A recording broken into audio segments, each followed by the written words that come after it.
Hello, can you hear me? Am I coming through?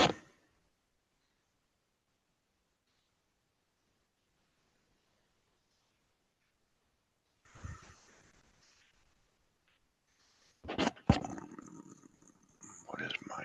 Thank you for arriving early, everybody.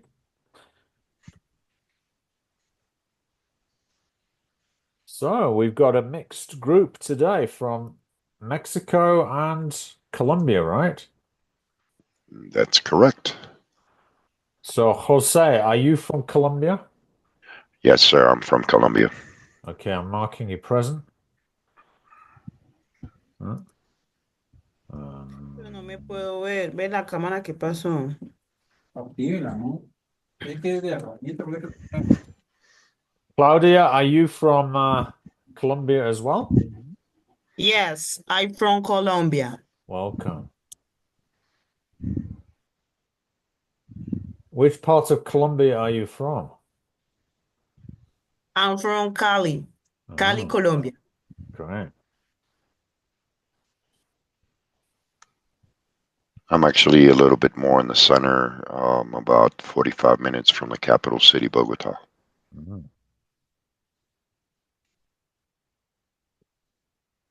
And who is user PC?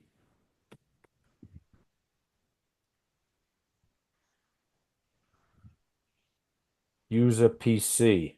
Who's that? Do you have a name or do you prefer to remain anonymous? no, es que lo tienes conectado mal. Préstamelo, préstamo.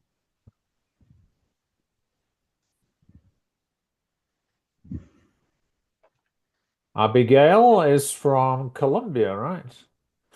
As well? No, not really. I'm from Mexico. Oh, you're from Mexico. Hooray. Yeah, Yeah, right. from the south of Mexico, Yeah. actually. Yeah.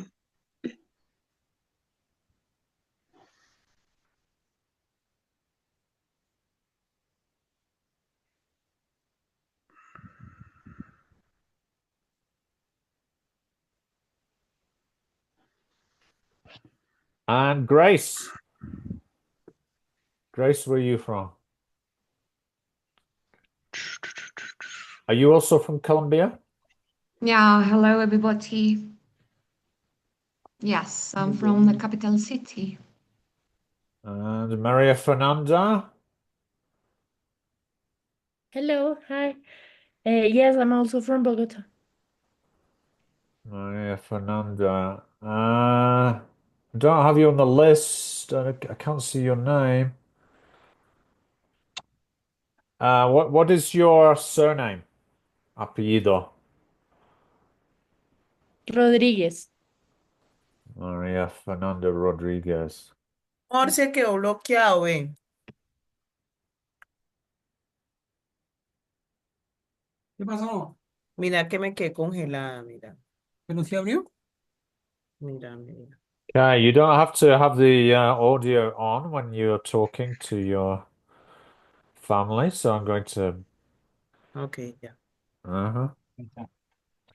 Okay, so welcome also Lina, Cesar, Willibaldo, Andrea, Arnold, and welcome to Camilo, welcome to Paula, welcome to John, and welcome to Sergio. Great to have so many of you here today.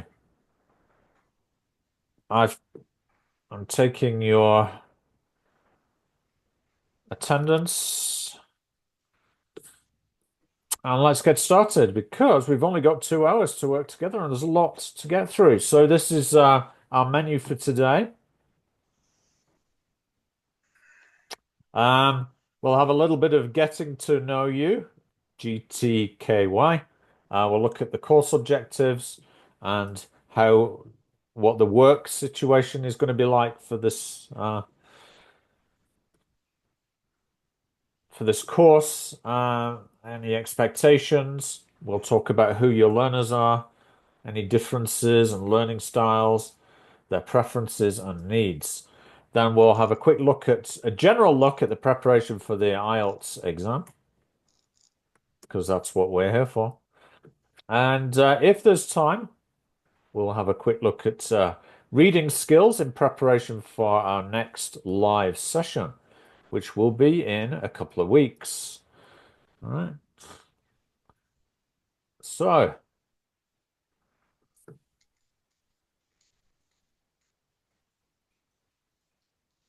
let me just close this whiteboard and it should share with you. There. Okay, so you can keep that. And let's get going. Serious business. There we are. So, welcome to the International House IELTS Examiner Trainer course. So, here's my introduction.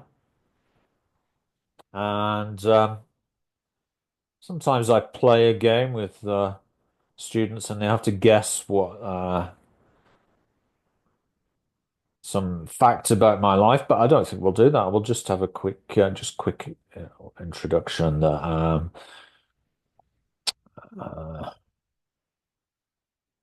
I'm from Bolton in Manchester in the UK originally, but I became a Mexican citizen in 2019. I live permanently in Mexico City with my wife, son, dog, and cat, so you can see pictures of them there. I've done a variety of jobs in the English language field, such as teacher, academic coordinator, teacher trainer, materials designer, IELTS examiner. Not really supposed to say that, but all since November 1993, when I took an initial TESOL qualification in London. So in 1994, I went and got my first teaching job in Seoul, South Korea. I later got the Delta and a master's in applied linguistics, and there you can see my certificate there. Now, so this is our plan for today.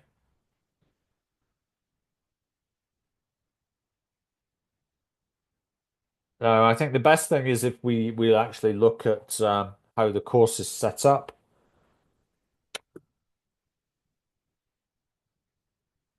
First of all, uh,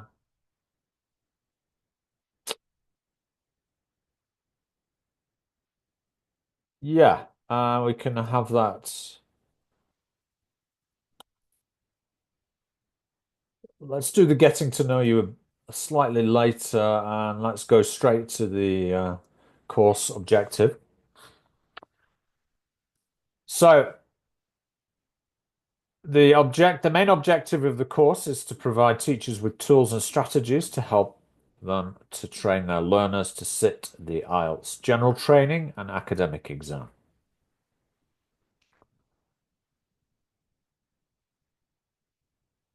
Now, this course you're on now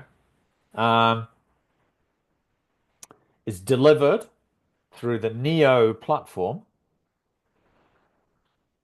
asynchronously, and of course it's got its live section that you're in now, which is delivered via Zoom. So the asynchronous has two parts. It's partly exam analysis, but it's also parts of the exam are analyzed as well. So there's via Zoom, we look at exam strategies and developing skills, like reading skills, listening skills, writing, speaking.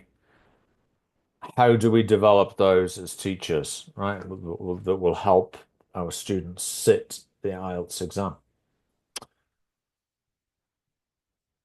And the Neo platform has different sections. Ours is Module 5, the IELTS section.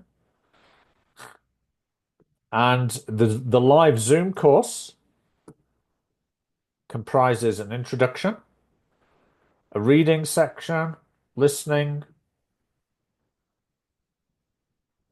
writing, speaking, and closure. right, in that order. So it's intro, reading, listening, writing, speaking. Okay, so let's go to the platform and log in. So Tim has sent you the logging in instructions, right? You've all received those.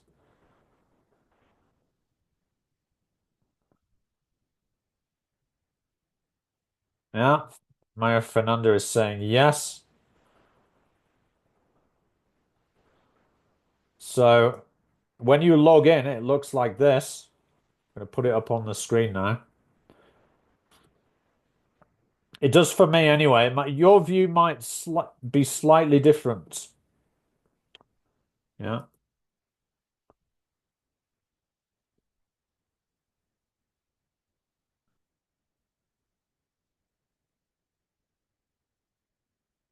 So I can see that we've got 9 active students. So 9 people have replied saying that yes, they're in. I can see who they are. Let's have a look.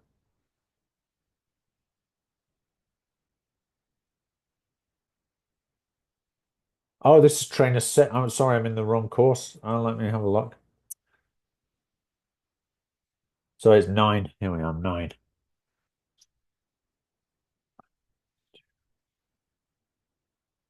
So I can see that Jose Anzola's joined. Cesar, you've joined as well.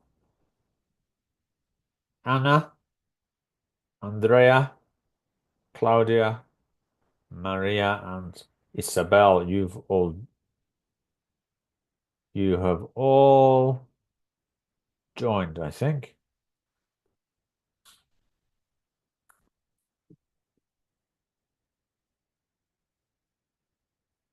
Active.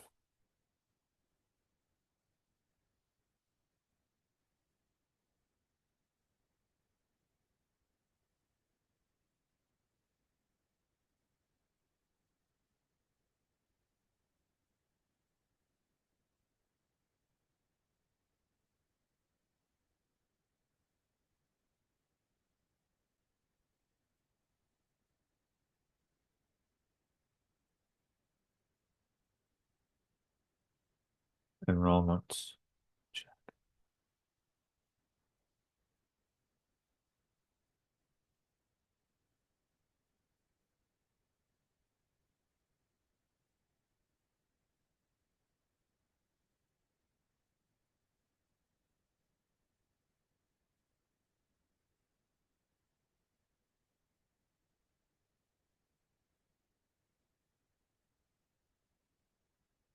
So there's some people who haven't uh, joined yet. Can you please go into your email and check?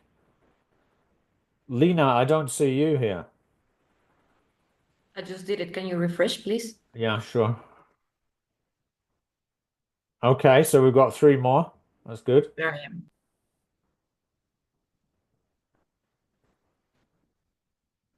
Estelina, you are needed to join.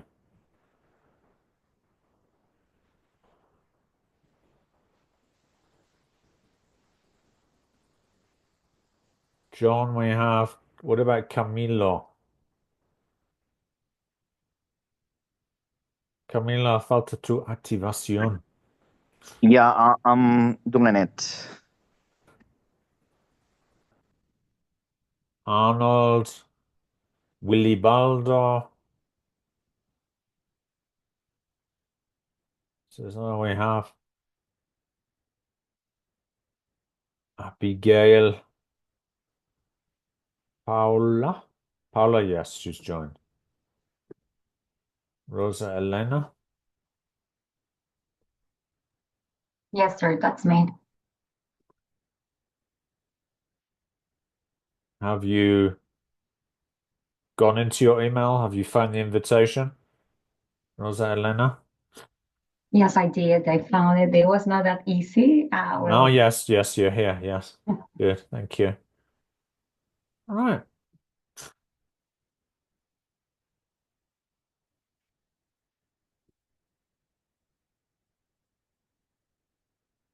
Good.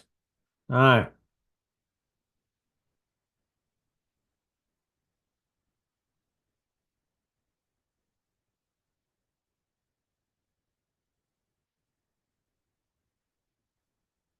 So the first part you need to do is introduction. All right. And this is also the place that you will find the recording of today's live session. So after every 2-hour session, I download the video and then I upload it to YouTube and put it and link it to this so that you can see the introductory session, right? If you missed anything. All right, and as you can see, the material is in sequence. It has to be done in the right sequence. So you will see the reading paper is the next thing that will open. All right.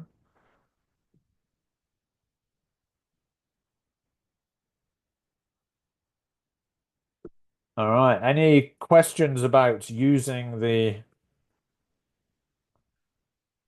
Neo platform?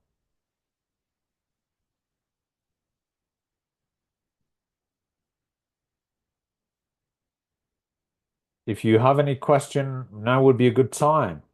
Raise your hand. Do you have any concerns that you want to express? Well, Andrew, I think that first you ought to maybe we ought to get the chance to play with it a little bit, get familiar with the platform. I think that's the first thing that we need to do because to go in and start, I think that well, I'm not very familiar with it, so I think that Yeah. it would take me a little bit of time to, see how it works and what features it has, characteristics, and so on. Yeah. So why don't I just give you a few minutes now just to go inside and then just have a look at the first unit, then see if you have any doubts. All right, I'll give you about 5 or 6 minutes just to have an initial play. All right.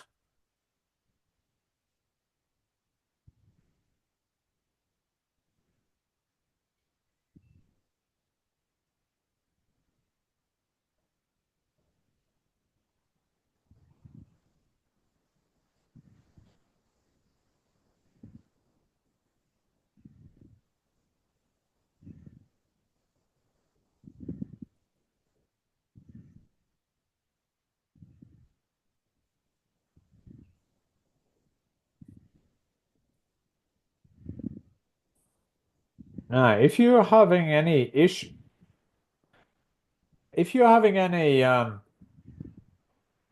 persistent problems, right? Oh, thank you for various people to saying that you're in the chat. If you're having any persistent problems, you can get hold of the QC programs coordinator. His name is Tim Matsuda. Yeah. He's a techie troubleshooter person, so he can help you, yeah?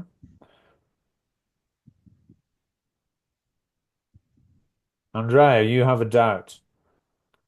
Yes, hi Andrew. Query.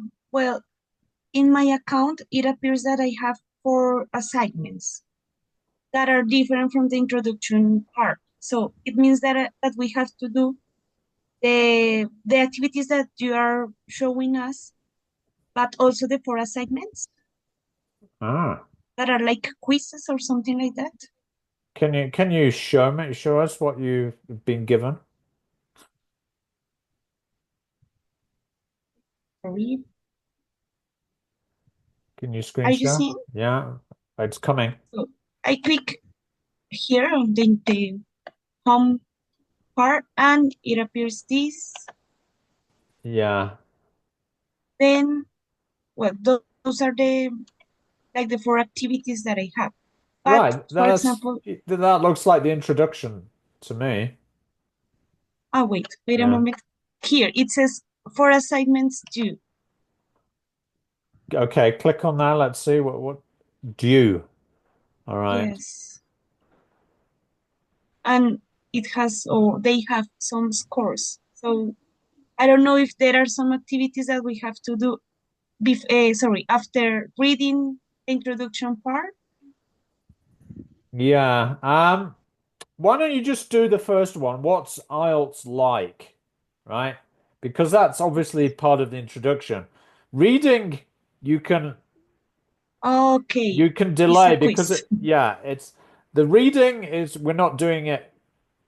Well, you could do it this week and prepare for your next live session, right? But Okay, the other ones, speaking and writing, they're still in the future. So I think the important thing is that you do the material as it okay, corresponds to the timetable of the course. All right? okay. Well, Yeah. thank you. Yeah. So definitely what's the IELTS like is worth doing because it's corresponding to the first unit, yeah? Okay, thank you, Andrew. So we should do that as an assignment after today's session, right? What? Yeah, straight away. Okay. All right.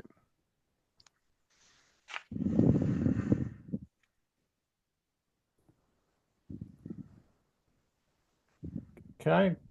You've got about 1 more minute to finish exploring.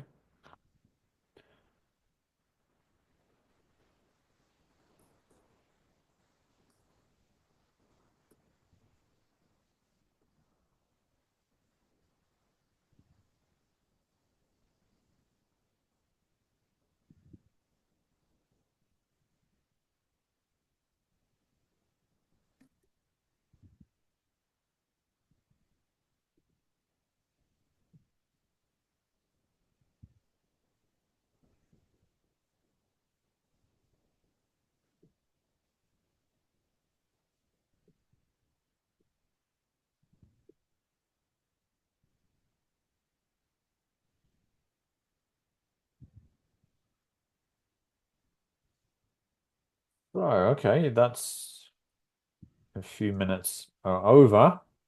So let's have a look at the way that the live sessions are integrated with the asynchronous sessions that are on our platform. So week one is our 2 hour Zoom session to welcome you and explain how the course works. Week two is from the 19th of March to the 31st of March. And it's you need to dedicate 3 hours to self-study online regarding reading skills. Then on the 1st of April, you've got a 2 hour session with a tutor on the reading paper. Following that, 2nd of April to the 28th of April, you do another 3 hours on listening skills. 29th of the 4th is that's our third session, isn't it? One, two, three. Third session on the listening paper from the 30th of April to the 12th of May, 3 hour self-study on writing skills. And then 13th of May, 2 hour Zoom session with the tutor on the writing paper. Weeks 8 and 9, 14th, the 5th to the 26th of the 5th. It's 6 hours on lexical range and speaking. It's a bit longer, that one, because you're covering Lexis as well as speaking. on the week 10, 27th of May, 2 hour Zoom session, speaking interview. From the 28th of May to the 6th of June, self-study online regarding speaking. And our final live session will be on the 10th of June.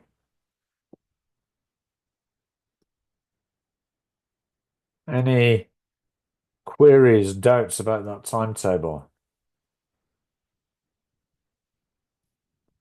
Does it look comfortable or stressful? Looks good. Looks good. Yeah, people tend to say that they have enough time to do it. It's not too heavy. Yeah. But so I can't actually send you the screenshot via the chat. So I'd like you to please take a screenshot of this if you can. Save it.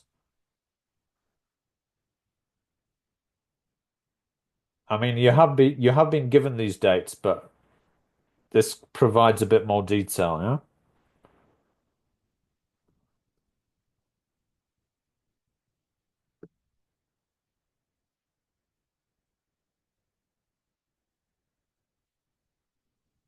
All right. Let's move on. No questions before we move on?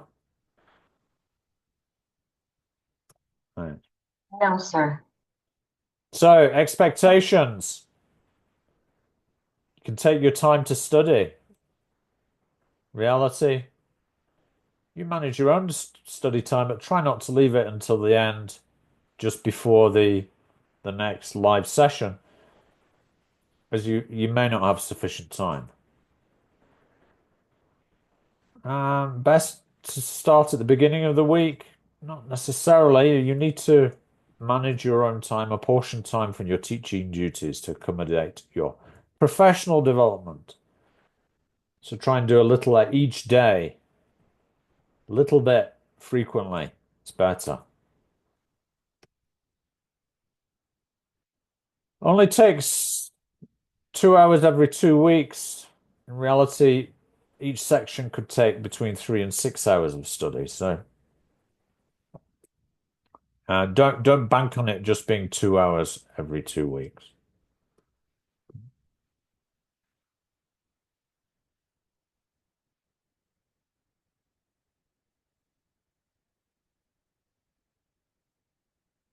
So let's do a little bit of reflection.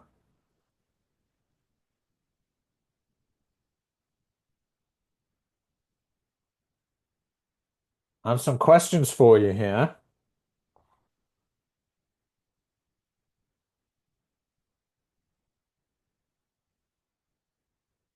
So the first question is, who are your learners?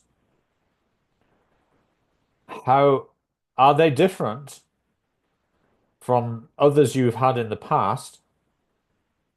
What are their learning styles and preferences, and what types of activities do they like? Now, we're talking about exam preparation students here, right?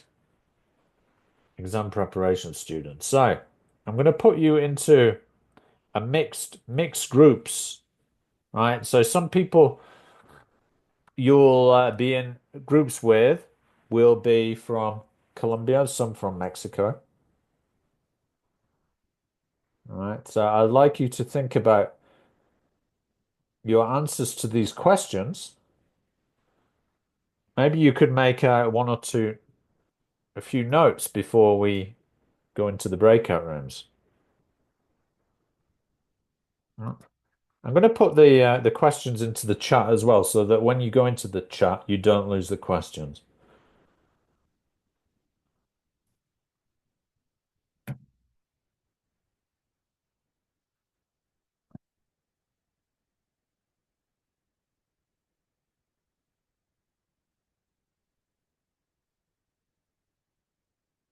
Other questions?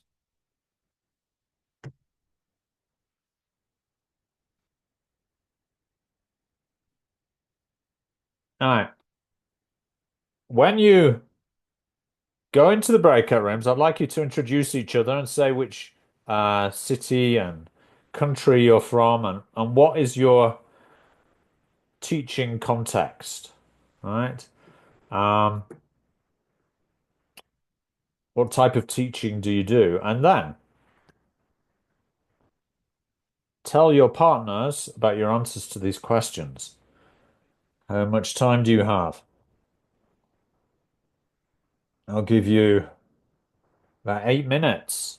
Okay, and you're going to go into groups of 4. Should be enough. And you're all mixed together. So some people will be from Colombia, some from Mexico. So let's begin.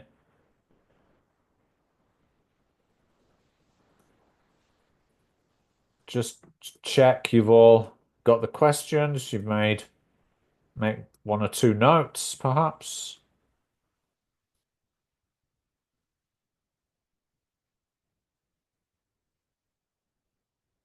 And I'll come and listen to you because I'm interested to hear what's your teaching context like? What are your learners like? Shall we start? Let's begin.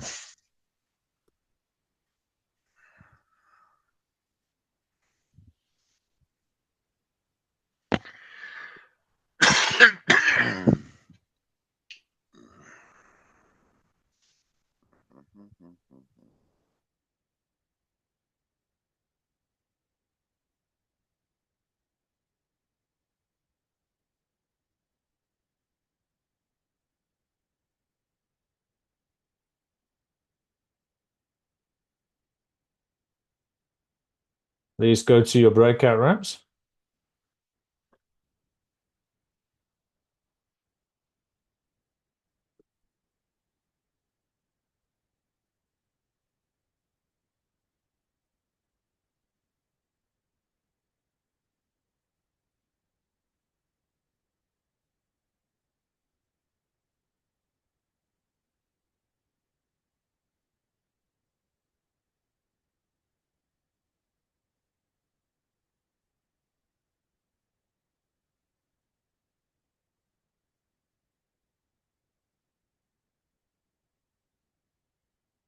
Please go to your breakout rooms, folks. Thank you.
Seriously, I mean, right. when you look at it, the money, the people, and everything. The problem is the corruption. If we didn't have the corruption, we would be flying. But You're unfortunately, right. that's what we have. Good. So, you guys teach, or what do you guys do? So I'm a teacher. I'm You're an a English teacher. teacher. You're an English teacher. You teach in a private school or public school? Private school. You're Private in a school. private school. I would. Let's see. Looking at you, you're probably in middle school, maybe seventh, Nope. eighth. No. Yeah, somehow. I used to. Now I'm currently in primary branch. You're in the primary, so you're teaching third, Uh-huh. fourth, fifth. You're more into Four. what? Maybe starters, flyers, movers, maybe. Key. You're in the key. Okay, Cat. Yeah. And Maria Antonia, what do you teach? I'm also an English teacher and I'm in second grade. So You're in yeah. second grade. You're a self-contained teacher? Not our school is not like that. I say our because Miss Rose and I work at the same school. But Oh my We belong goodness. in the yeah. same gang. Okay. Yeah, so in this one is like subject specific area. So Yeah. yeah, we're English teachers, so we don't have that in at least in the primary branch, we don't have that self-contained role. No. So you Yeah. teach Perhaps English in the as a preschool one. Yeah, maybe in okay. preschool, yeah, but not Yeah. in primary. Yep. Oh, And okay. what Well, about you? Do you work I'm I'm at a like this? private school. Yeah, I actually teach middle and upper, well, middle school in ninth grade. So it's like the first grade. The school's actually divided into. Starters, movers, and flyers, little students, and they are from 6 years old to 11 years old. So what they like is working in pairs. They are afraid of working alone, and some of them like the skills of speaking, but some of them have the problem of speaking because they are shy. They are afraid of make mistakes, and this has been a really challenge for me. Where I live, because in this part of the country, I live actually in Oaxaca state in Mexico. There are not many teachers who prepare for IELTS. It's like very, very rare to find people trying to teach this course. So I am interested. I haven't never taught any students with IELTS, but I have been in a course once. But I know that it's important for many people, as you said before, to students and for people who want to go to other countries to work. I consider it very important. So this is my like the reason I am trying to learn more about IELTS. Actually, I have been teaching key, PED, FC, FCE, and also young learners. We are like prepared to provide activities and design the proper activities for them to learn. So we had to adapt, or I tried to adapt. Well, what type of activities did they do? I think I already said it, that in my case, I like to adapt because sometimes it doesn't work. I mean, all the methods that we have, so we have to check what else we can do for. Thank you.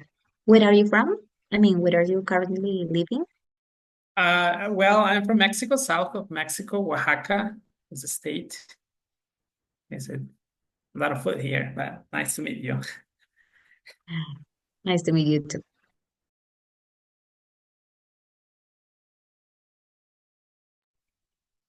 We are missing Anna and Claudia.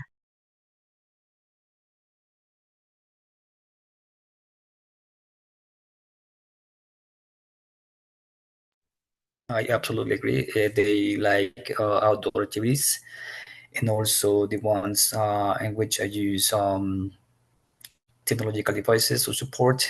Yeah, Kahoot, one, quizzes, little training, for example, when we're checking phonetics. So yeah. Elvis says that he's struggling with the microphone. Yeah. So if you want to take part, why don't you just type your answers on the chat? Maybe we can read. Yeah.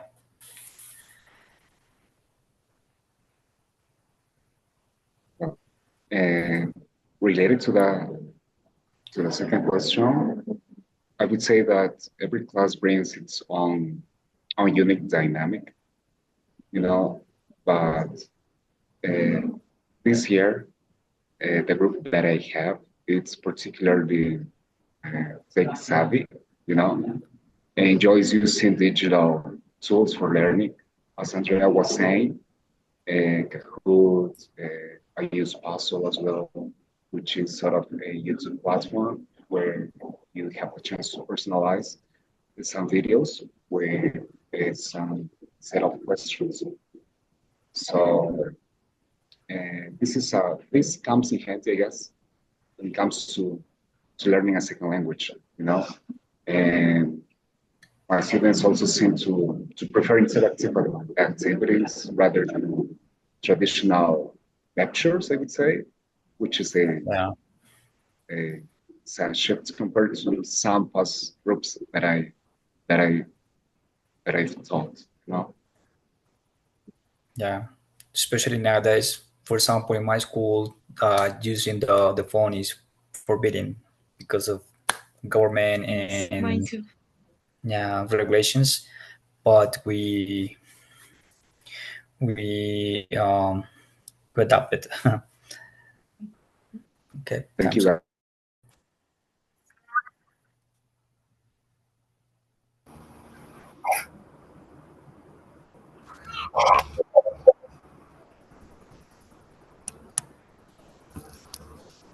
I was listening into your conversations, and I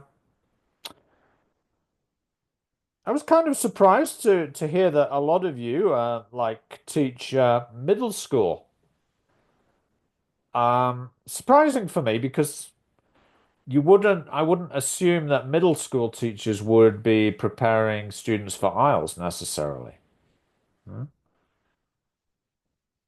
Well, those that are teaching middle school, can you tell us why are you on this course?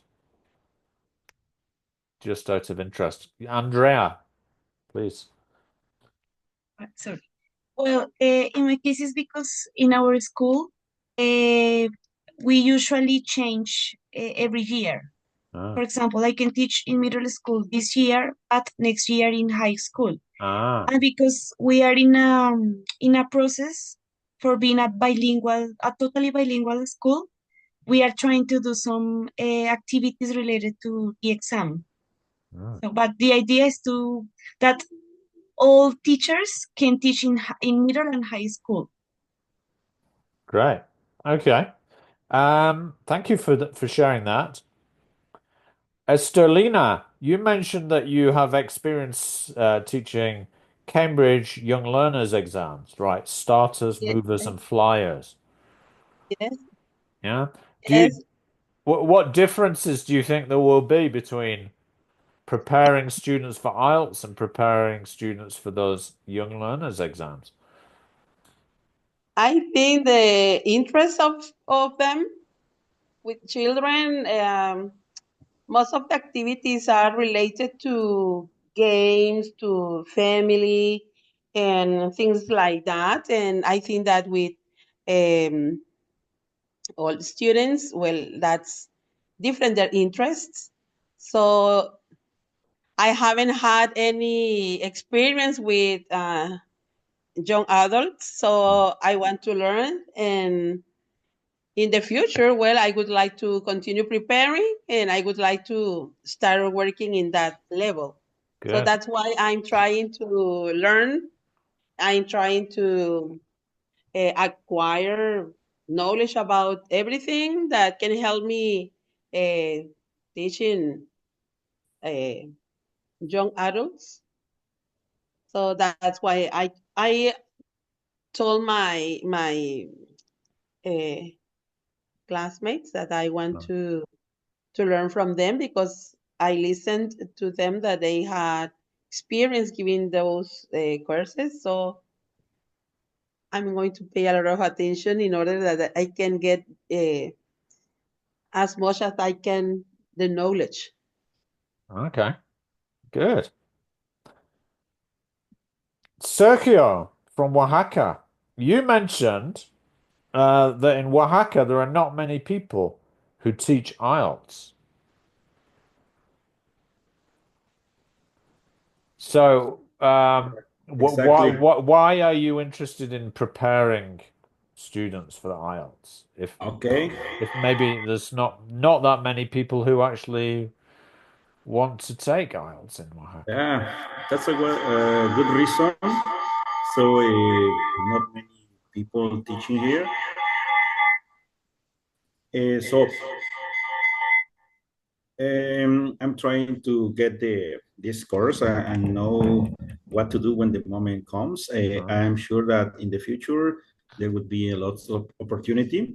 I work in a school where there is from primary until preparatory levels, but I think that many people will notice the importance of this kind of certification in a few years. So I would like to be one of the first teaching IELTS in this part of the country.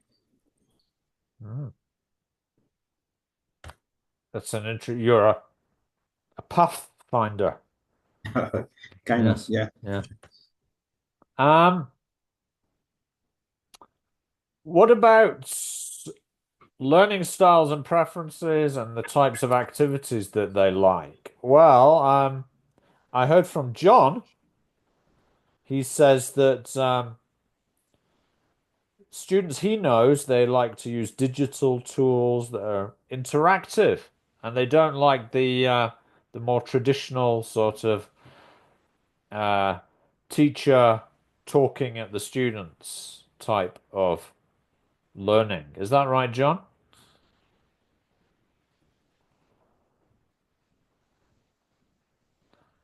John, are you there, or did we lose you? Yes, hey, howdy there. Can you hear me okay? Yeah, I can hear you now, yes. Yes. Well, as I was saying previously to the other teachers, uh, my learners are high school students and ranging from 14 to 17 Yes. years of age. And they're they're generally, at this kind of stage, at this age, curious, energetic, and and then sometimes can be a little distracted. Yeah. And since I come from Peru, they come from diverse backgrounds, and their levels of English are totally different, and which makes my teaching kind of challenging, but at the same time rewarding. And and speaking of the learning styles that I have currently, my students seem to have a mix of learning styles, but most of them are visual learners. And they Right. respond to really well to activities that involve movement, hands-on tasks. Many of them also benefit from collaborative work, I would say, like group discussions, Yes. projects, and they can learn from each other as well. Yes, that's a little about my about me. Yeah, thank you for sharing that, John. All right, so let's move on to next sort of diagnosis of what students' weaknesses are. Right, and also how do you know what sort of assessment have you done to find out what their weaknesses are regarding um, the skills that they'll need for the exam? Are they stronger in speaking and weak in writing? Um, I don't know. In my experience in Mexico, students tend to be actually quite strong in speaking. I've found that, but they don't really know how to deal with the writing tasks. Um, what have you done to help them? Can you think of anything else you can do to assist them with exam skills that you could maybe share this tip? Some examples with your the people in your breakout rooms. All right, so let's talk, go into the breakout rooms again with the same people, but let's try and answer these questions. Before we go into breakout rooms, try to make 1 or 2 notes on your notepad. Do you know what your students' weakest skills are? How do you know? What have you done to help them? Can you think of anything else you can do to assist them with exam skills? How can you help them? Is it just giving them practice, lots of practice, or is there's certain strategies that you can teach them?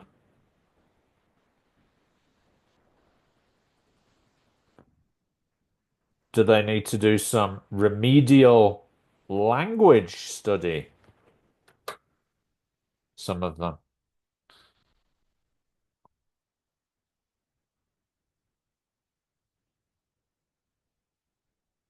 All right, so I'm going to give you some time to go back into the breakout rooms with the same people so you can continue your conversation, but with different questions, yeah? Make it slightly faster this time. 6 minutes. 7 minutes. Let's go for it.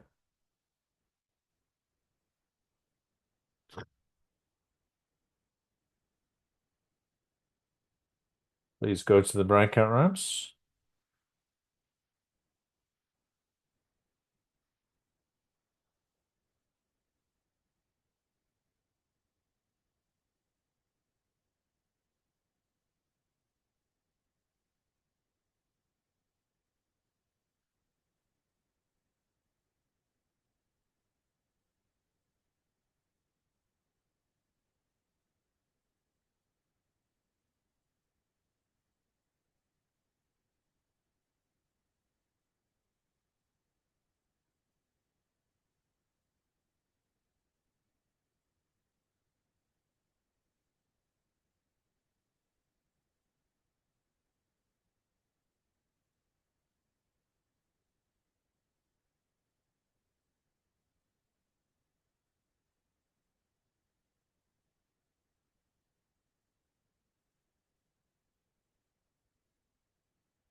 Students since the beginning of that process from 5th to 11th grade to notice how was that process.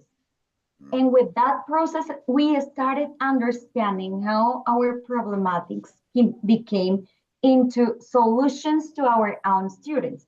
It means we didn't motivate in a right way to our students. We just were concentrated on the grammar, but we didn't get into their likes. What did they want to write and what were their necessities? And then now we're having problems with reading comprehension. Although our scores are very high in those in the skills, in all skills, the one with a lot of I would say no weaknesses that need to strengthen more is reading comprehension skill. Do you guys have a reading plan? We do, but I think we need to connect it more. I think that's one of the things. In my personal case, students struggle a lot with reading, as Camilo was mentioning, but also with listening. I think that they're just used to listen to American audios So they struggle a lot if they start like listening to an Indian person talking or a Chinese one, because they are not familiar with different accents. And of course, spelling is affected as well. That's why sometimes they don't get like high scores in that listening part. And I agree with reading. Somehow reading is harsh as well for them. They they don't read the instructions sometimes. So that is the very first big mistake they make.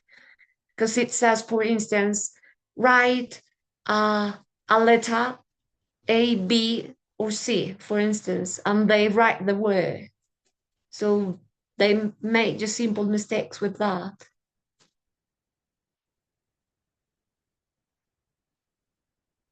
What about you, Sterlina? Okay, in my case, I think that it is reading comprehension, because they just want to read and find the answer.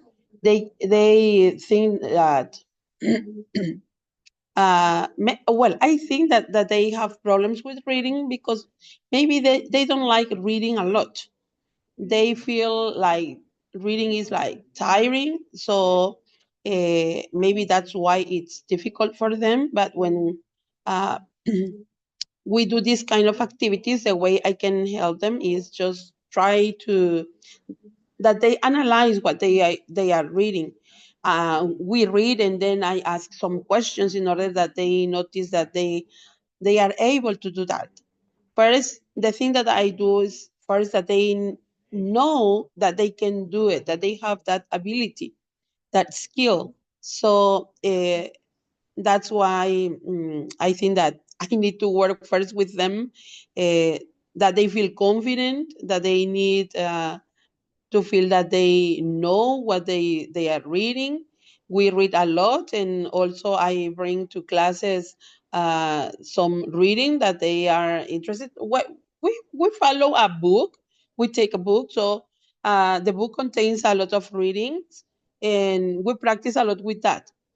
And listening, since you can listen to the audio only one time, so for them it's difficult because they are not used to have those kind of exams where you need to have like the pressure of the exam and you only have one time to listen to the answer, so sometimes that's something they struggle with. I noticed that as you were saying, reading is also difficult for them because they don't have the habit of reading. And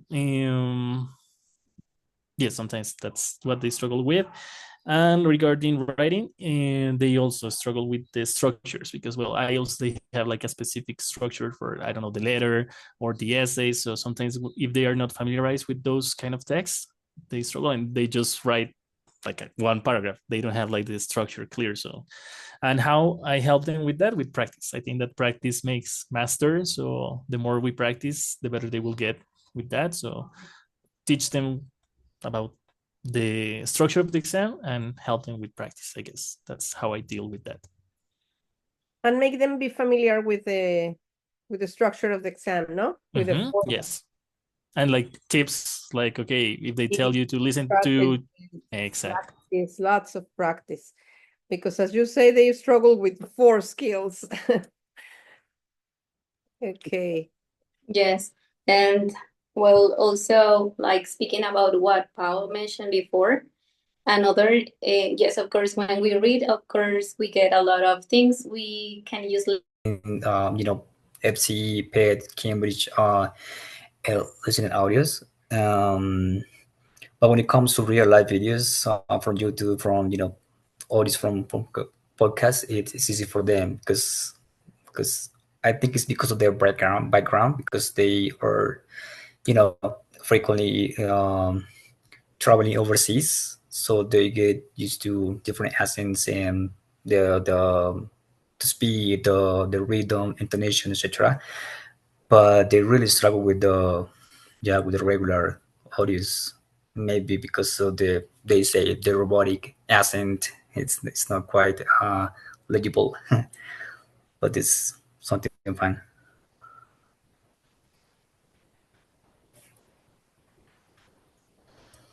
Okay, time's over.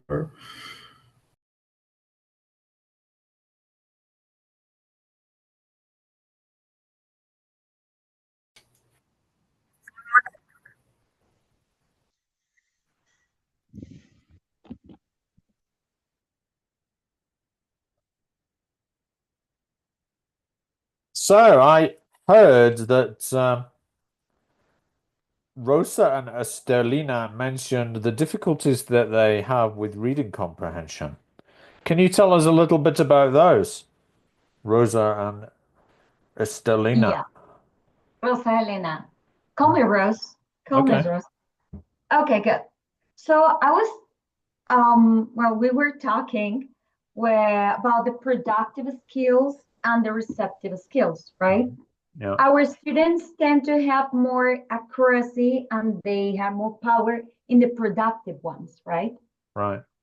Well, while in the receptive, it means the ones of listening comprehension and the reading comprehension, they need to work a little bit more, although they love to read. You see them with these big books and all that stuff, but I think it's more test taking skills. Those skills in which students need to complete a task in an accurate way. Okay, and I guess how do you know that these are their weaker skills? And what have you Oh, done to help them? Can you give any examples? sure. I know because of the international exams, the IELTS perhaps, the FCE.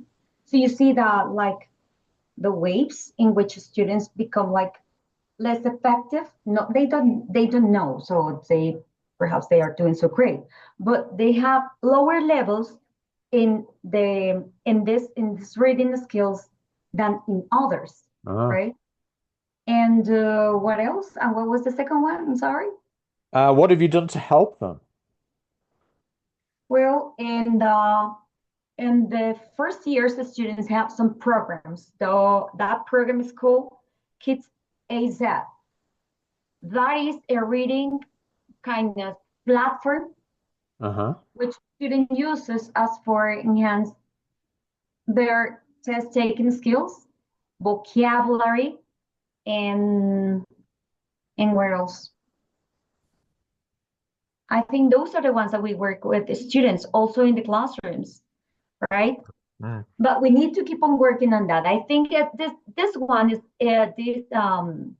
this session, this training is going to help us a lot on finding ways to help our students to achieve those goals in the reading process, in the reading skills. All right, great. Thank you for that, Rosa. On to I heard from Grace and Cesar both mentioned listening skills were problems for them. Why was that? Grace and Cesar. Well, basically, students just got married with American accent. So as I'm working with the last 2 years of school, 10th and 11th, Uh-huh. and I trained them for the IELTS exam, every time I try to bring a different listening with different accent, they struggle a lot. And I tell them that the more they practice, the better they're gonna become at this skill. So basically, they might know the words, but as they don't differentiate, some people pronounce them in a different way. Right. They kind of get them. Hmm. You know what I mean? Yeah. So that could be part of it, couldn't it? Is like familiarizing them with different accents because the IELTS is a very international exam, isn't it? They're going to hear people from different countries speaking, and I think it was it Cesar? You mentioned spelling. There's a difference between spelling and pronunciation in English, particularly. That's yeah, quite different to Spanish speakers. I guess. Is that right? Yes, and I also mentioned that sometimes students struggle with the exam itself because they are not used to have only one time the audio. So they always like 2 times, 3 times, but they are not aware that IELTS is only one time. So sometimes they struggle with that. So we need to practice that, and they also get familiarized with the type of questions. Like if they tell you read questions 1 to 5, tell them like only 1 to 5, and those things, I think, to get them familiarized with the type of text is also important. Right. Totally. Did anyone comment on writing and speaking as being a weaker skill?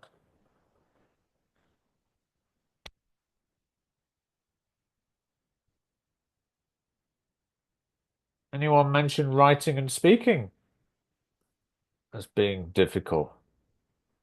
I mentioned it. Go on. What issues do your students have with that? I explained to my group that sometimes they don't know how to make paragraphs. Like they get blocked in like completing the paragraph. And what I do most of the time is like telling them, okay, you have this part, how can you explain better or reread it so you if you understand it, or what are you missing in the paragraph, and of course giving them connectors so they can connect paragraph to paragraph, because Right. they think that they need to write like separate paragraphs and that's it, so they need to connect them, and giving them ideas, because sometimes they are used to use I don't know, ChatGPT or whatever, Yeah. and and and they're used to do that. So I'm trying to get them like out of that and trying to to make them write actually in the notebook, because in Yeah. my school we need to grade the notebook, so they get like a little bit out of technology and write by handwriting Sure. in the notebook. Sure. That's good. That's a good idea. Yeah. So making them write more coherently and getting their ideas to flow more in a more logical way And is a explain better difficult what they're way. trying It's to say. difficult, isn't it? Yeah. Yeah, I and mean, explain better what they're trying to say, because yeah. sometimes they're so literally as they some of my classmates are saying in the reading part, they also struggle with the writing part in that part. They are very literally, and they don't think that they need to explain a lot when they're writing. Right. Good. Okay. Well, time's moving on. We've still got quite a bit to do. Um, one more sort of collaborative before we look over the overview of the IELTS exam. Let's think about materials and resources, right? So again, a couple of minutes to write down your ideas. The exam preparation material you have, is it up to date? Do you have enough of it? What about online resources? Do you use online platforms? Do they help students to develop exam taking skills? Can you recommend any to your classmates here? But that and then face to face. What resources and materials do you use in class? Okay, so I'd like you to share your ideas very quickly. Uh, Literally about 7 minutes, but I'm going to put you into different groups this time so you can get to know other people. You can, as there are a lot of people here, I mean, I think it's worth spending a little bit of time getting to know your new, your course mates on this group. So you've got literally 7 minutes to talk about these questions. Um, let me put them into the chat so you won't lose it when we go into the breakout rooms. There you go.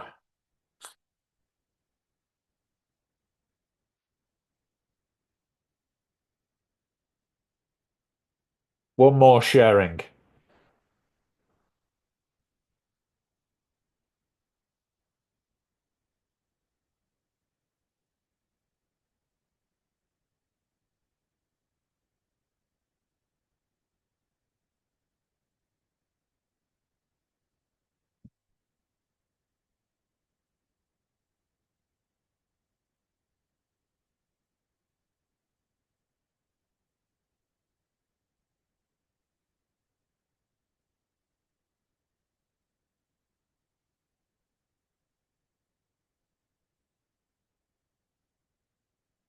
You from somewhere? Remember?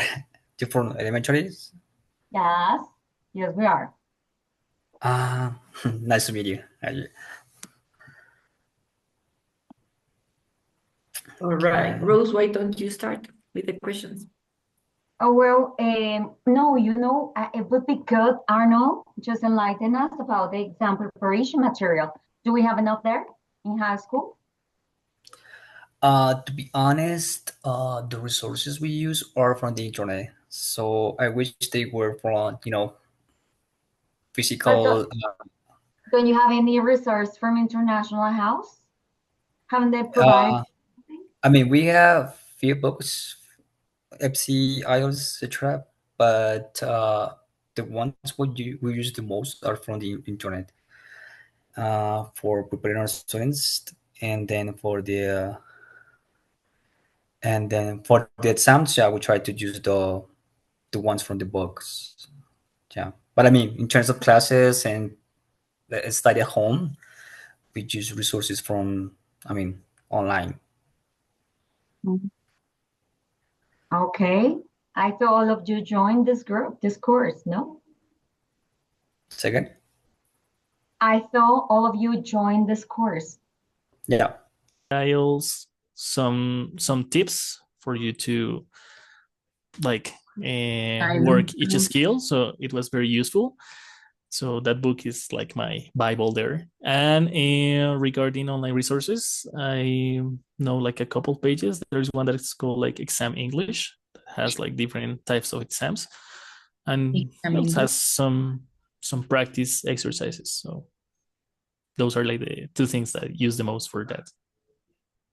But why did you take the academic one? Oh my God, I'm really interested. No, I have taken the general, but let's say I was preparing the kids with an IELTS academic book. So, no, yes, because I think that the academic is quite demanding and challenging. Okay, good. So in our case, I'm a second grade teacher. So like in terms of preparation, so we have the movers, and basically we just have some mock tests. So, but we don't do it like online. We just like print from different sample papers that we have on the web. So basically it's movers mock tests, like a lot.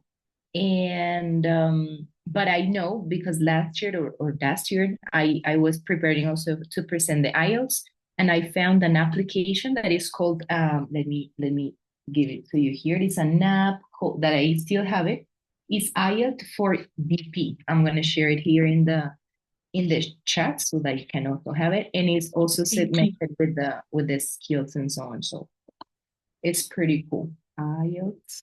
And you just only need to register yourself with your personal email, and you have like free resources and so on. So it's like that. It's an application. So IELTS by ITP. That's a good one.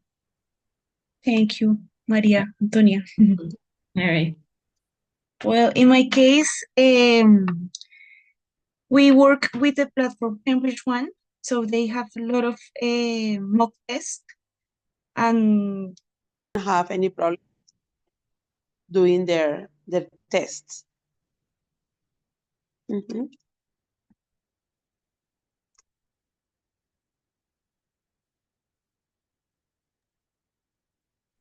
I think there's someone missing, but if not, we can continue. I don't know.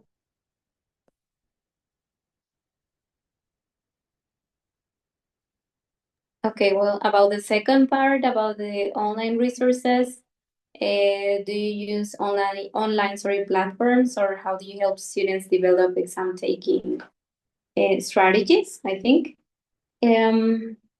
Well, I don't really use like one single platform. As I mentioned before, I am preparing the students for taking the IELTS. I have never prepared them before in this examination. But in the previous, of course, I have used or I have helped my students by using some resources. And I think it's important to include the technology. Maybe trying to avoid also they go directly to ChatGPT, but giving them other resources. For example, for writing, what I like to do is to use the Google Documents. They sometimes correct you like some collocations or some verbal forms. So I consider this is good. And I also try to invite them to reflect on why it was an error. This is one, and there's another by Cambridge. I do not remember the name in this moment. Also for writing, that is the skill I have found they struggle with the most.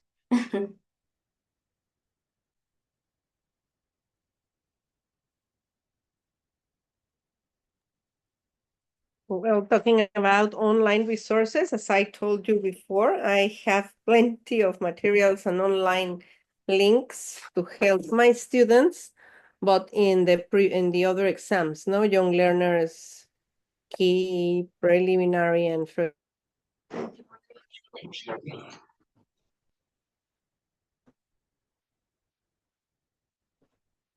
So in this one, you don't have to pay anything, Maria Fernanda. No.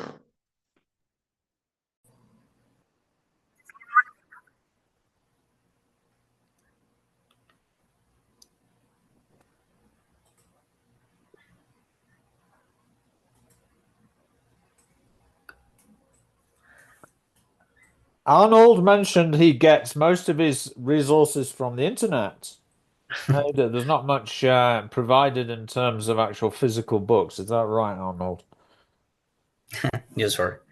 I was saying that it depends of the school regulations. For example, in our case, the school doesn't want our students to, get their books physically, but instead we get resources from the internet. We try to look for updated resources and like real, actual, useful resources, because there are plenty of resources on the internet, but not all of them are appropriate for the level, for the the target language you're using, etc.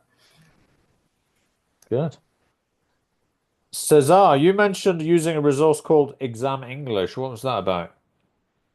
That's a website where you can find different types of exams. So the good thing is like it gives you like a description of the exam, the sections, and it has some practice exercises.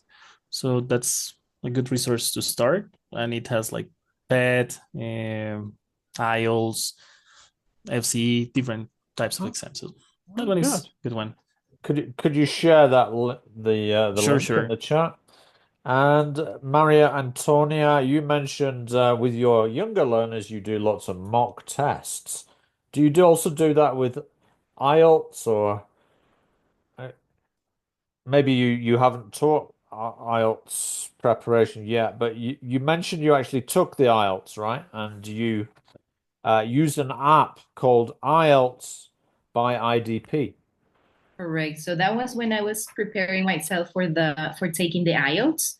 So basically that's for us, for the ones who are preparing for the IELTS, like to take it for a first or second time, that's for us. But basically, since I'm a second grade teacher, we are not in that level as an IELTS, but we are preparing our students for movers. So we basically look on, or research on the web those mock tests, like those samples, and we basically like do it like in collaborative work. We print them, or because we don't have like such a website in the school that prepares students for taking this exam. So we just basically again look for resources in the web and just prepare them in that way. Yep, but that's what we normally do in second and third grade, which are the grade levels who will take the movers. Thank you for sharing that. And Abigail, you said that when you're teaching writing, which you consider your students the weakest skill, you often use Google Docs. What do you use that for? Yeah, well, I teach classes online. This is when I use them. And it depends on the writing task they are developing. But we usually try to like write it there, look at the errors that it marks, and then to think like, why is it incorrect? Probably you're using a verbal form that is incorrect, or maybe you're using an incorrect preposition for a collocation. And yes, I not only tell them like put only the text there and to check like all the corrections, but to reflect on them. Why are they incorrect? And it works because I have observed that sometimes in the next occasions they have to write something, they remember the correct collocation, and so they use it properly. And I also use a Write and Improve by Cambridge. That is Yes. my platform. Yeah. For writing for specific writing tasks. And Google Docs, do you use that for both your online classes or is that face to face? Online classes. Okay. Yeah, Yes. I've also found that Google Docs can be useful online if you encourage your students to bring in tablets or even their laptops, yeah? Then you can monitor what they're Yes. actually writing in real time, can't you? I think that's one of the advantages of these Google tools. Yeah, that's true. Right. Now, it's 6:24. So we're going to move on to introduce you to the IELTS exam. Now, there might be some things that you may not have encountered or been introduced to about the IELTS exam. So I'm going to run through this with you. Okay, so where are we? Don't need to stare at that. Okay, wrong page. Okay, right. So now, this material, IELTS Masterclass, is designed for students who are actually taking the IELTS, but we're using it with you so that you're also familiar with it. All right. And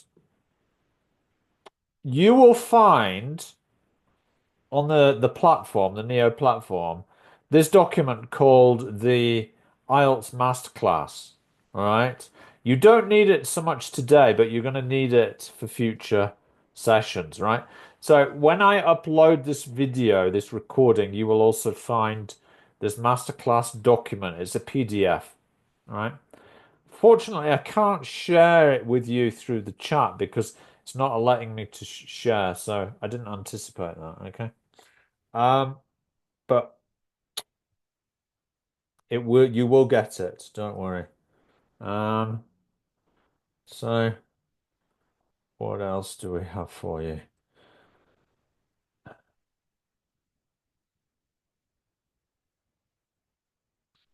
Okay, so the aims of this masterclass. Go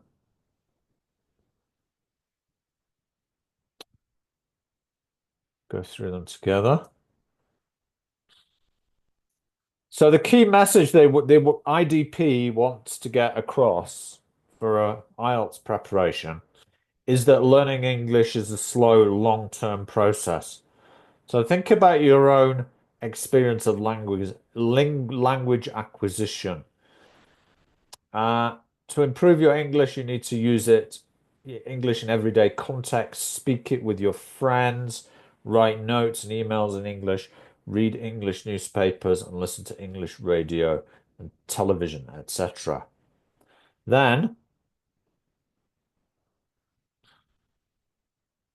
identify the limits of IELTS preparation. Practicing sample tests will help them learn what is expected in each part of the test. This is good test preparation in order to maximize the English skills they have. However, they also need a sound foundation of the English language to build on. IELTS preparation won't necessarily improve their English language skills, but it will help them to know what to expect and what to do in each step of the test.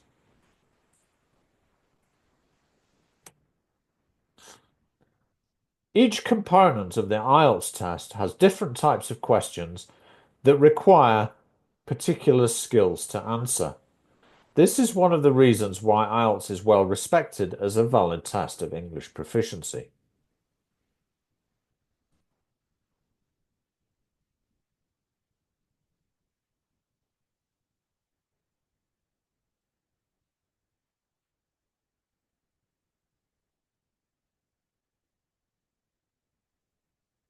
Now,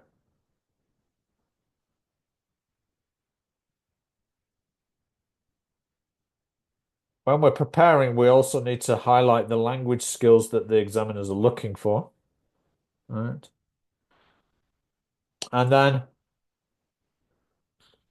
common mistakes. When I say common mistakes, I don't just mean errors in spelling and grammar.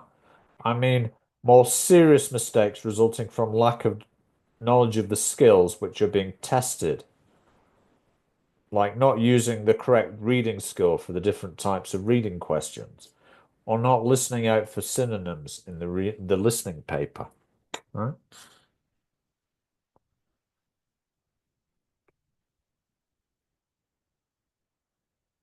So we also need to distinguish between the two types of IELTS tests delivered. Many of you will have completed the academic test in the past, and you might know it. You may not have looked at the general training test and the differences between the two. If you're taking the test to enter the workplace in Australia, Canada, or another country, then you may have the option to do the students might have the option of doing the GT version. So step one, the version of the IELTS they will take, the score they will need will depend on their visa requirements and the requirements of the institution at which they plan to study or their employer or profession. If their degree is in a discipline such as IT, right, information technology or engineering, which has placed more emphasis on numerical skills than literacy skills, they may find that the GT version is a better way to demonstrate their English language skills. So, remember, when they're taking IELTS for migration purposes, they have this unique choice. The difference between the two versions of IELTS lies in the subject matter and the different skills required for each version.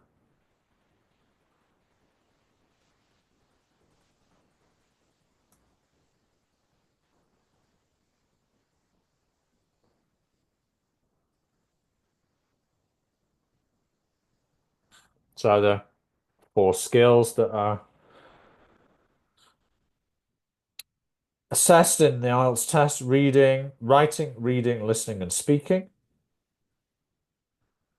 What's special about the IELTS test is that they can choose to test these skills in IELTS academic or general training.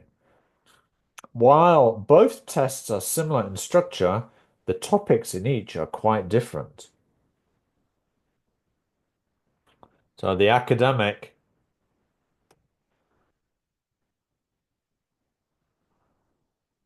test features questions and tasks that are like those you would find in a university environment, whereas the GT features topics that are derived from daily life situations. The tests are equal in difficulty. However, they may prefer one set of topics over the other, so the choice is theirs.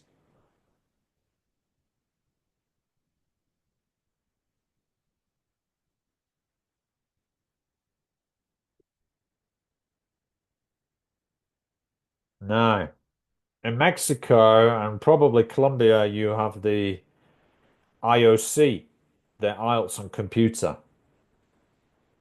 Now, the 10-minute transfer time that you can see here applies only to paper-based IELTS. In computer-delivered IELTS, they enter their answers on the screen while the audio is playing. They will then have 2 minutes at the end of the test to check that they have entered all their answers. In computer-delivered IELTS, test section order is listening, reading, writing, and speaking.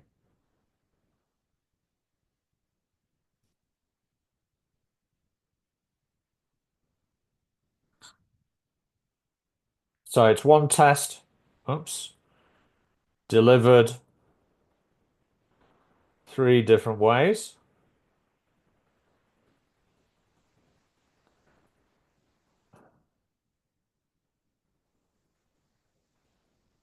Although I've never encountered anyone doing IELTS taken at home. Remote. My experience has always been with IELTS on computer or IELTS in paper.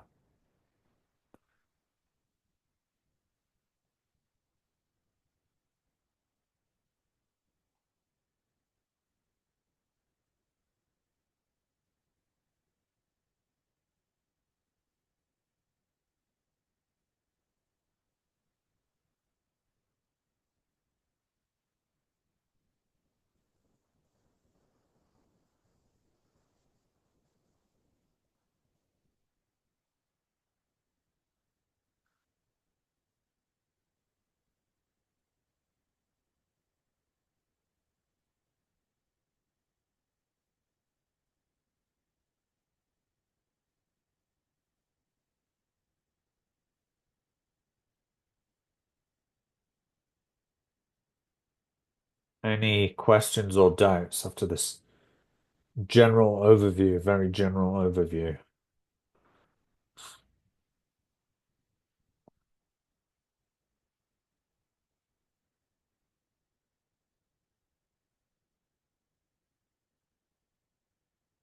Next week, well, not next week, but is it 2 weeks? When is our next session together, our live session? Let's have a look at the timetable.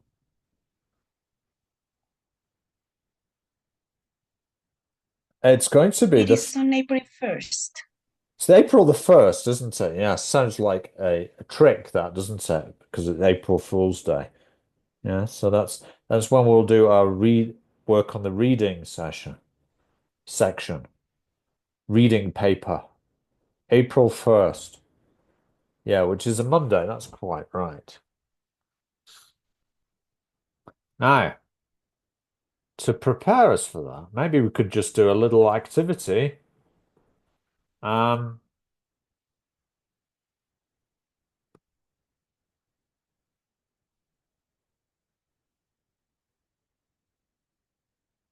Just to give us a taster, yeah?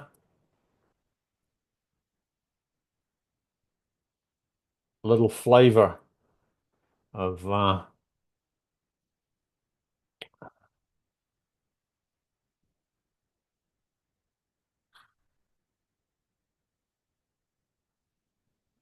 of what you can expect next week. All right, so we could do a little bit of work, first of all, on the terminology related to reading subskills. You probably heard of skimming and scanning if you've done any exam preparation for Cambridge before, right? But there are some other terms that are going to be useful to know about, like genre, cohesion, coherence. Right? Do you know what they mean? So I'm going to give put you into three groups because we got people from Colombia, we got people from Mexico, and we got people from Peru, right?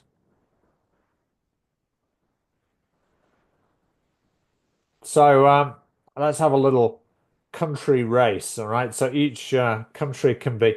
Let's see how quickly we can do this activity. We've got to match the terms related to reading subskills with an example or a definition.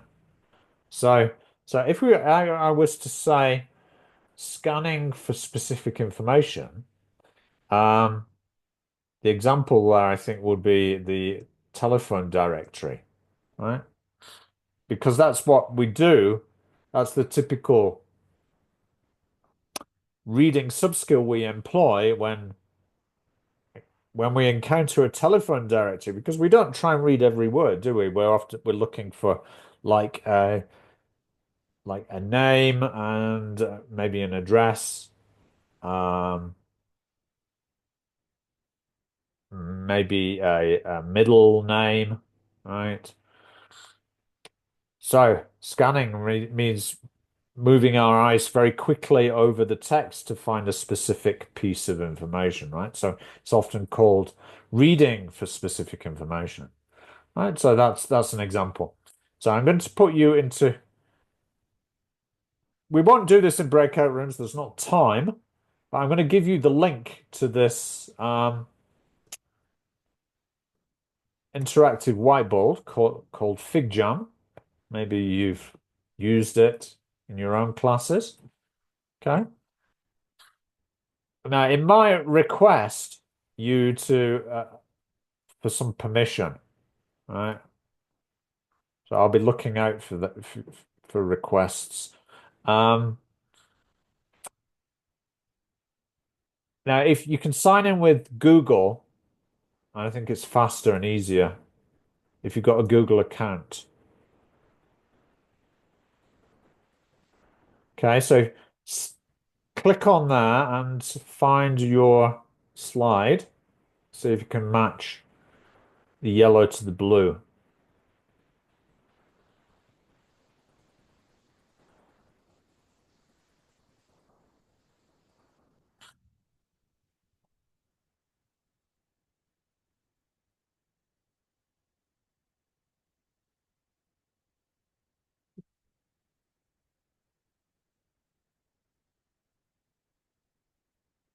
Okay, so far I can see 6.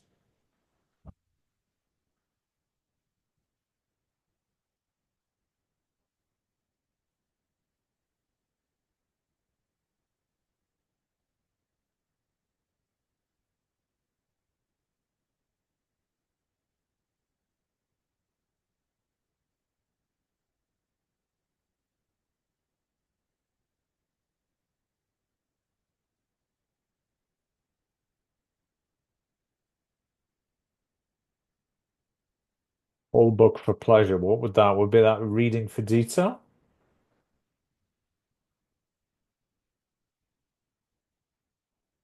It's in fact extensive reading, isn't it? When we're reading for pleasure.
Well done, yes. Skimming for gist would be looking at a book in a bookshop to see if it's worth buying. Like we often look at the back of the book, what we call the blurb on the back of the book, and that gives us an idea of what the content is going to be in a more very general sense.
All right, let's check the answers.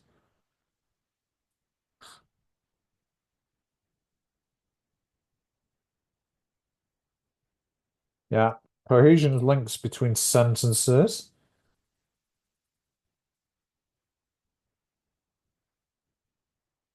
Extensive reading would be reading for pleasure.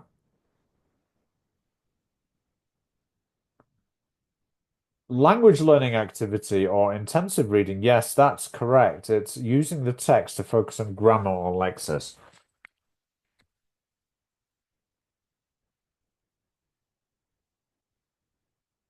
Skimming would be looking at a book in a bookstore to see if it's worth buying.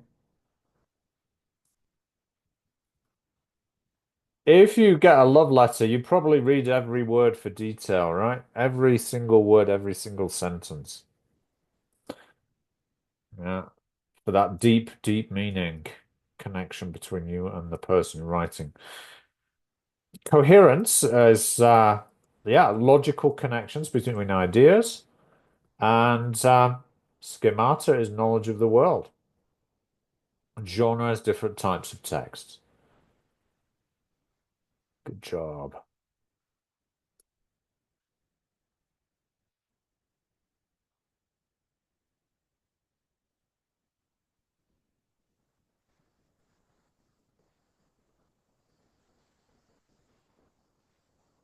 Yeah. Just to confirm the answers there, here are the answers.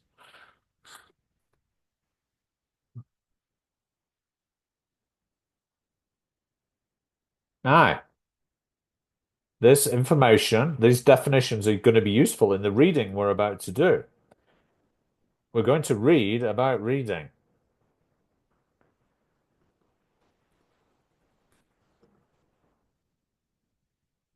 Shouldn't take us very long. It's a gist reading activity. Now, do we do gist quickly or slowly?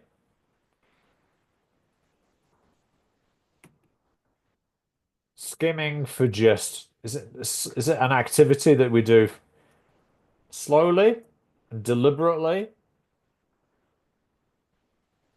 reading like we read a love letter, or do we read it quickly like the back of a book to get the idea of what it's about? It's more like just an overview of what the text might be about. That's just Exactly, a exactly. glance. It's a glance of maybe the content. Maybe Exactly. if it's maybe a novel, you want to know what maybe a type of literature it is, whether it's adventure, romantic, or whatever, something like that. Yeah. A gist reading activity is considered to be to develop students' top-down reading skills, right? So top-down means like looking at the big picture, looking at things like the headlines, the subheadings, perhaps even if there's some pictures, right? So we can get a general idea of what it's about. So I'm going to give you a gist reading activity, and I'm literally going to give you 2 minutes to read it real quick, okay? And your task here is to match the paragraph headings, the subheadings, to the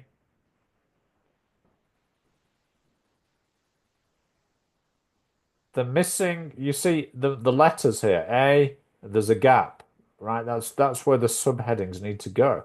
Now, you've probably done this type of task with your students before, so it won't be too difficult for you. However, the topic might be a bit new. So, putting it into the chat now, please click on and give me the thumbs up.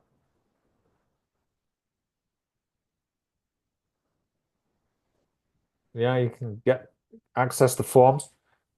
Now, I know the text is a bit small, but you can zoom in a little bit on it, right? Like this on your own screen. So, literally, you've got 2 minutes. I'll tell you when the time is up.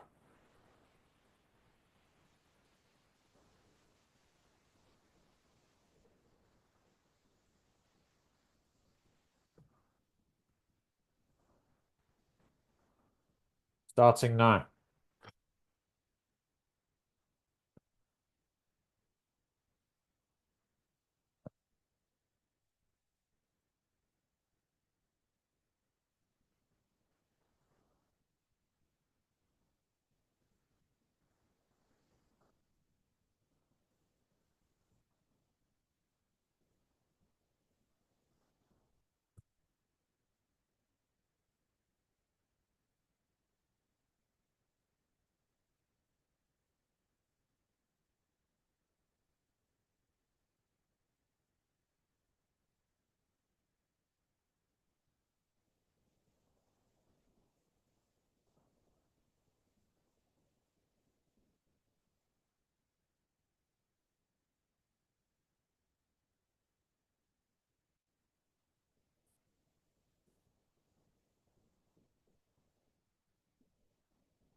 Right, your 2 minutes are up.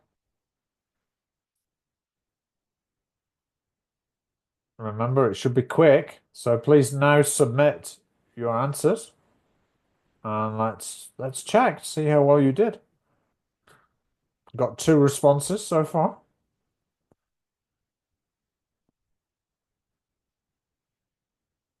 Three.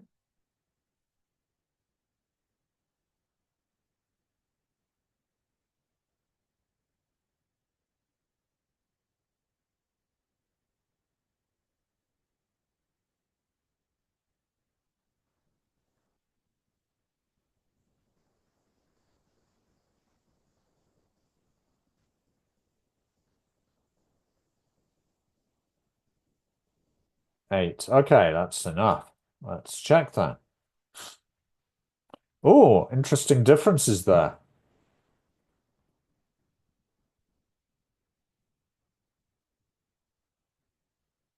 All right, 50% of us. Oh, it's going down. The right answer was the red one. Yeah, it's language skills goes first.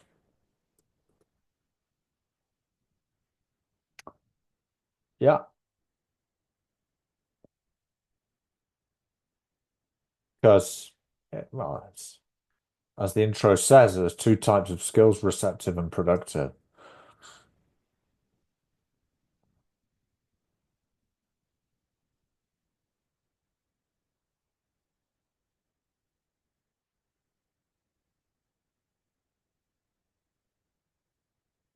B, yeah, it's the nature of texts. Well done. 70% of us got that right.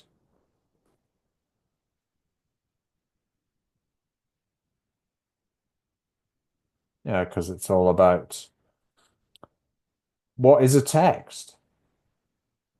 It's more than just a word or a sentence. Often contains a series of sentences. Yeah. Paragraph C is to do with text types and subskills.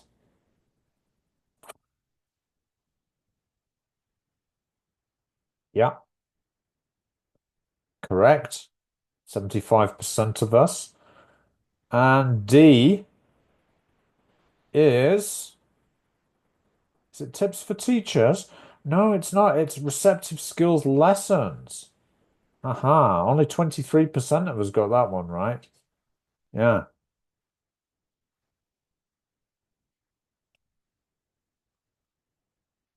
It's not really about tips. It's all about the types. What are the usual stages of a receptive skills lesson? Pre, while, and post, right? So which one was not needed? It was number 5, right? Tips for teachers. Ha ha ha. So part of the purpose of showing you of that activity was to show you, give you a taster of the kinds of activities we'll do in this IELTS exam trainer course, right? It's not just knowledge about the IELTS exam and how it's assessed, but also about the types of activities you can do with your students to develop these the skills, reading, writing, listening, speaking, and also the terminology that you'll need to be able to teach them. Right? So, with that in mind, I will leave you to get working on your asynchronous material. Try and do one and your reading paper to prepare us for the 1st of April. And that's just about it. I'll let you go have your merienda now. Do they call it that in Colombia, or is it just in Mexico? Merienda time. No, here is like cena or comida. Ah, but in Mexico, as I lived here for 25 years, Merienda is usually like what we would call in Britain supper, right?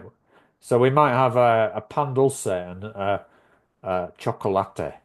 So is that the same? You'd call that cena in Colombia? Because cena to me suggests a bigger meal.